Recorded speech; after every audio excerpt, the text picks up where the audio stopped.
This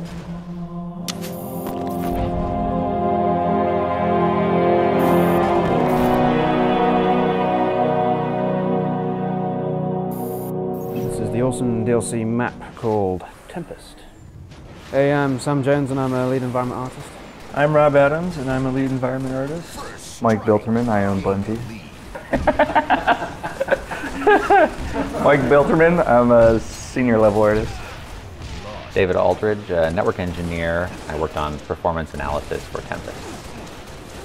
So you're a perf god, is what you're saying? I'll take pretty much any kind of godhood. Crown King of Perf. Perf, if I have to, I suppose. Perf and crannies. Perf and crannies. Crannies are great for perf. So originally this map was called DLC Medium because it's the medium-sized map within a bucket of other 3 maps. It's not small, it's not big, it's just the right size, especially for killing red and blue dudes. And we knew that if we called it DLC Medium, that people wouldn't get attached to the name and we could change it later. Although Medium is an awesome name, I really like it. That's pretty cool. I grew pretty attached to Medium. Dispassionate like me. The map is built to support optimally around 8 to 12 players. It's a bit too big for, say, 4 players, and it's a bit too small for 16. Tempest is a Foreigner weather HQ, which, as you can see here, has these wonderful laser beams that are meant to be some part of the weather controlling system. And then out in the sea here, we have these wonderful, huge shrines with little vortices atop them. So in terms of the actual vegetative theme of the map, we have this kind of wonderful high Sierra, rocky, subalpine backdrop. We have these huge rocks with this kind of really visible diagonal strata that's meant to both lead the eye and also look pretty awesome. We tried to really separate the terrain into parts that were really, really distinguishable from each other so that anytime a player spawned or you're running around a corner, immediately tell where you are. Nothing's more frustrating than spawning and having to whip the camera from left to right 3 or 4 times to figure out where you are. We really tried to focus on making one side dry and different and one side wetter and greener. So yeah, all that stuff just makes the map feel really grounded.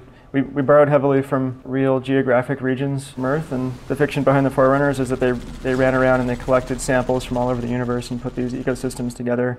Especially based much of the palette on Yosemite National Park in California.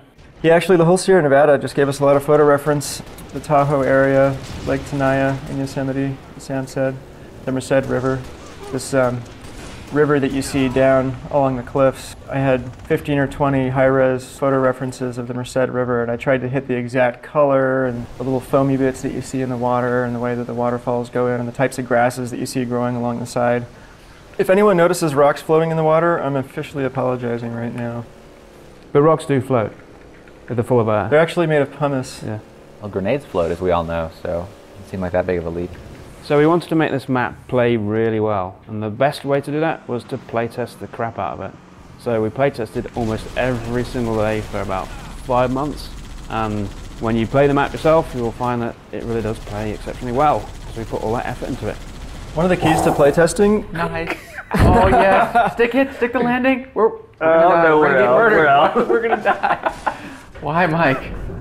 I think one of the keys to getting really, really smooth, tight, focused, and balanced maps is to have the actual development artists that are working on the map take part in the frequent playtests so that they're not just reacting to play again. A bunch of bullet points from playtest sessions and lists of feedback, but they're the ones there that are actually feeling the grief from somebody up on a cliff. So having an emotional investment in the map as an artist, I think makes you a better designer. Because we had our artists playtesting almost every single day, I think that really had an effect on how balanced and tight these maps are. We playtested early on with a Banshee in the default palette, but it proved to be too overpowering, so now the Banshee is only really available in Forge palette setup. It was too awesome, actually, Sam. Otherwise made us cut it. Yeah, it is a lot of fun, but it is quite overpowering. So I think what you're seeing in this map is reminiscent of Forge, but it has a lot of new stuff as well, especially when you consider all the brand new Forerunner buildings that Mike Bilterman made. I think they're the best looking Forerunner buildings we've ever made. They're just stunning.